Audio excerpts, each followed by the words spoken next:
Abonnez-vous massivement sur votre chaîne Rigmaleus TV.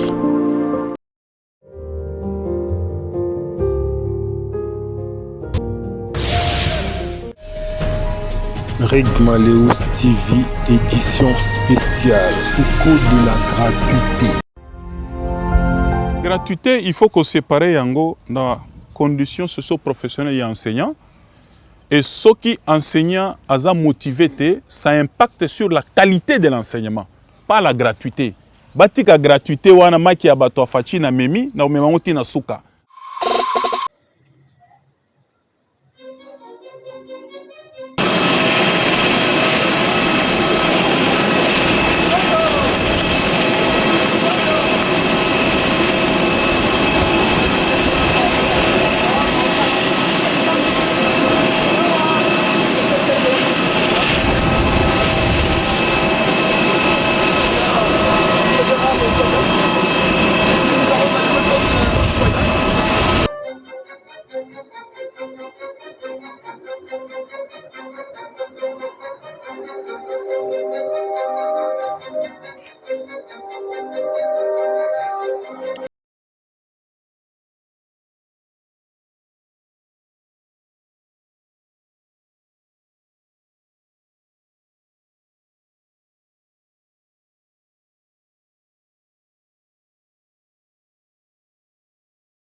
pour donner au FF des ressources à hauteur des...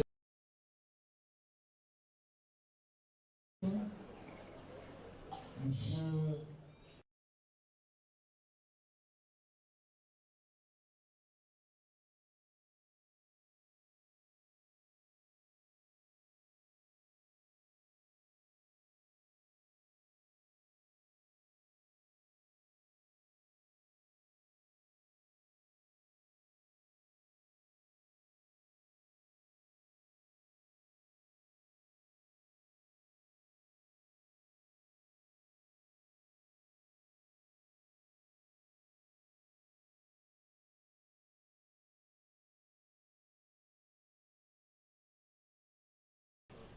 Nous allons suivre le monde.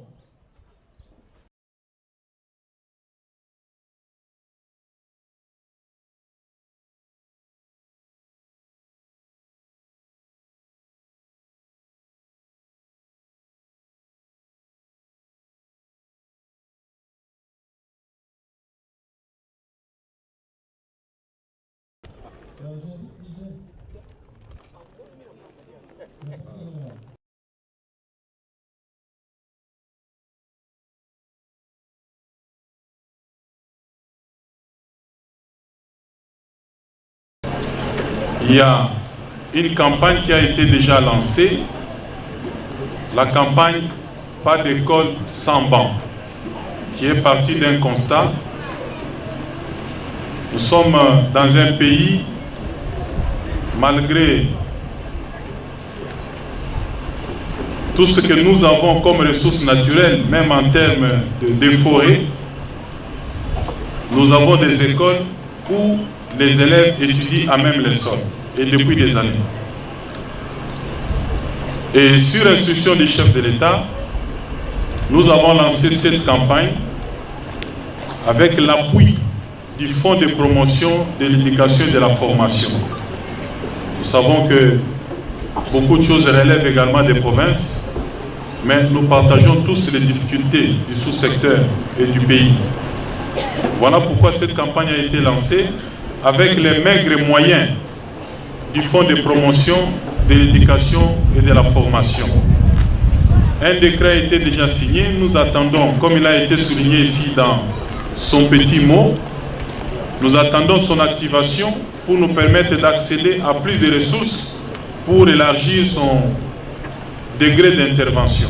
Je tiens à remercier très sincèrement Son Excellence, Monsieur le Président de la République, chef de l'État, qui tient à la gratuité de l'enseignement dans notre pays.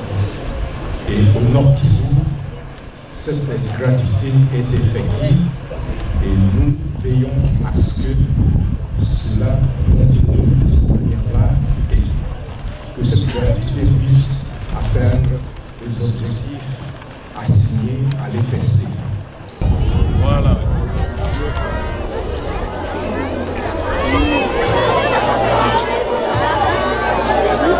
C'est vrai? Ok, merci.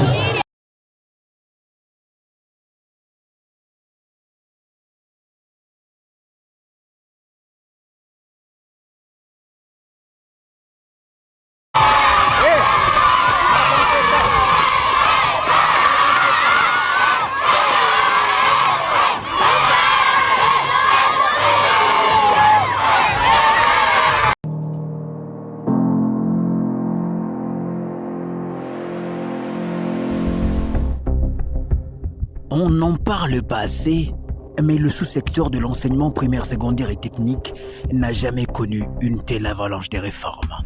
27 réalisations courageuses en moins d'une année, dont la plus complexe et la plus controversée reste la consolidation de la gratuité de l'enseignement, décidée audacieusement par le chef de l'État. J'ai ordonné la mise en œuvre de la gratuité de l'enseignement primaire dans les établissements publics, et ce, conformément à l'article 43 de la Constitution. La gratuité de l'enseignement primaire consiste en la suppression de tous les frais de scolarité payés par les parents. Il s'agit du Minerval, de l'assurance scolaire, des bulletins, d'identification des élèves et des frais de test national de fin d'études primaires. Un coup de maître rare depuis plus d'une décennie dans ce secteur connu pour ses récurrents soubresauts. Tout commence à la prise de fonction de Tony Mwaba, nouveau ministre de l'EPST, professeur d'université et député national, qui menait déjà quelques mois plus tôt une campagne de dénonciation des abus et dérapages constatés au sein du secteur. Il s'attaque directement aux racines. Nous sommes résolument engagés pour le redressement de ce sous-secteur et combattre toutes sortes d'antivaleurs. On ne peut pas parler de la gratuité dans un environnement malsain. Il est difficile. Nous devons commencer par les commencements. Même pour manger, il faut commencer par nettoyer l'assiette. Et c'est ce que nous sommes en train de faire et nous réussirons les pas. Le dialogue social est restauré. La fiabilisation du fichier paye est faite. La maîtrise des effectifs, la mise à la retraite progressive des enseignants. On a beaucoup souffert avec la craie des années. Nous étions oubliés. Et aujourd'hui, grâce au président de Félix, il nous a repris vraiment. En tout cas, j'ai manqué un mot. Félicitons le gouvernement, plus particulièrement le président de la République qui a songé à faire cela. On remercie le ministre Tony Mwaba pour ce geste qu'il a fait.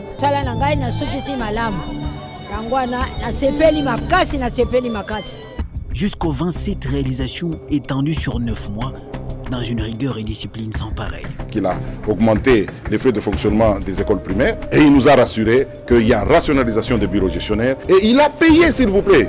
Il a payé, il a augmenté de 20%, pas avec les frais de la Banque mondiale, pas avec les frais qu'il a trouvés. Donc, pas question d'aller chercher ou frapper des portes ailleurs. Il a trouvé de l'argent et il a payé les 20%. Enfin, mais il faut applaudir cela.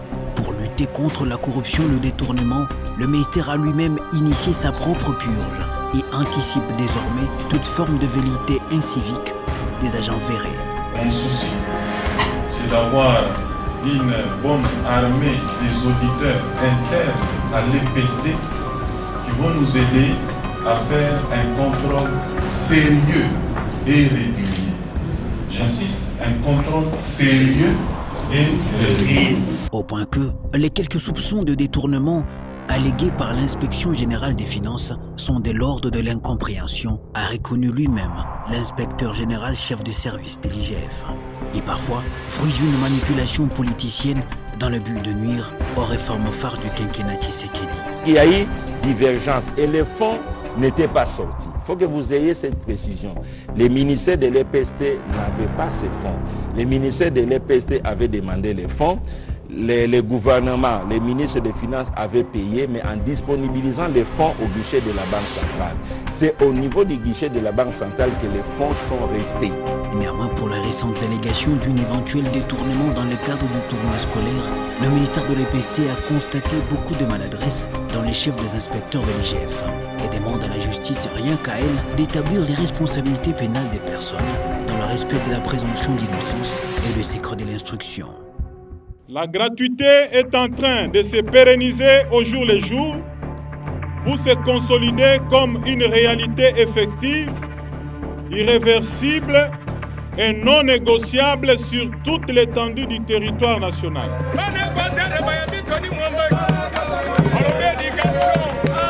Pendant ce temps, le professeur Tony Mwaba Kazadi poursuit ses itinérances pour veiller à l'applicabilité et évaluer la gratuité de l'enseignement à travers les provinces. Prochaine étape, le Grand Kivu.